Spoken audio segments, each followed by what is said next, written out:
Assalamualaikum warahmatullahi wabarakatuh. Waalaikumsalam warahmatullahi wabarakatuh. Bagaimana keadaan kalian hari ini? Alhamdulillah sehat, Bu. Alhamdulillah ya. Ada yang nggak masuk hari ini? Ada. Siapa yang nggak masuk? Janet. Kenapa sih Mbak Janet? Sakit. Semoga cepat sembuh ya. Amin. Oke, untuk materi pada hari ini yaitu perubahan kimia. Tujuan pembelajarannya adalah untuk menjelaskan perubahan kimia pada kehidupan sehari-hari dan juga prosesnya. Oke, coba dibuka LKS-nya halaman 56. Bawa LKS semua? Ya, silakan dibuka. Sudah? Sudah. Oke. Tadi Ibu bilang apa? Mau menjelaskan apa? Perubahan kimia. Nah, di sini adakah yang tahu tentang perubahan kimia? Siapa? Ayo yang tahu. Saya, Bu. Ya, silakan Mbak Maria. Perubahan kimia adalah perubahan suatu zat yang menghasilkan zat jenis baru. Oke, tepuk tangan untuk Mbak Maria. Ada pendapat lain nggak tentang perubahan kimia? Ayo, siapa yang mau menjawab? Saya, Bu. Oke, Bang Puji, silakan.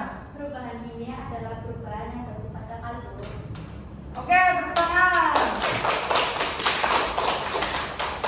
Nah, jadi untuk perubahan kimia itu adalah perubahan yang menghasilkan zat baru dan bersifat kekal. Jadi bersifat kekal itu tidak dapat kembali ke bentuk semula. Kita lanjut ke ciri-ciri.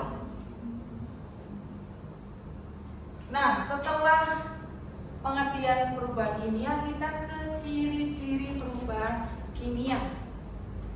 Di sini ada yang tahu nggak ciri-ciri dari perubahan kimia? Ayo, siapa yang tahu? Saya, Bu. Ya, silakan Mbak Neni.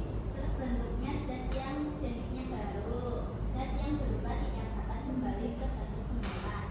Perubahan yang terjadi diikuti oleh perubahan siklus kimia melalui reaksi kimia. Selama terjadi perubahan kimia, masa zat sebelum reaksi sama dengan masa zat sesudah reaksi.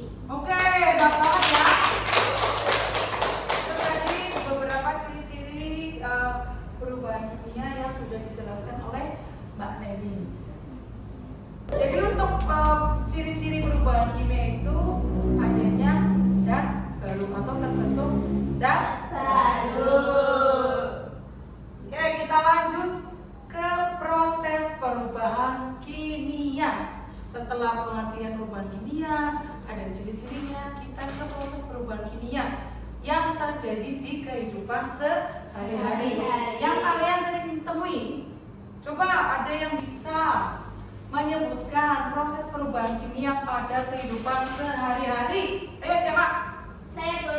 Ya Mbak Gemara, silakan. Pembakaran. Contohnya seperti kertas dibakar menjadi abu. Selain itu, ada pembusukan. Bahan makanan menjadi busuk tidak akan kembali ke asalnya. Oke, tentang Mbak Gemara. Ada lagi yang mau menambahkan? Saya, Bu. Ya, Mbak Sintia silakan. Karat atau korosi contohnya bermacam-macam logam mengalami perkaratan seperti paku yang berkarat. Proses peragian contohnya kedelai diubah menjadi tempe, singkong diubah menjadi tapas. Oke, tepuk tangan. Mantap ya.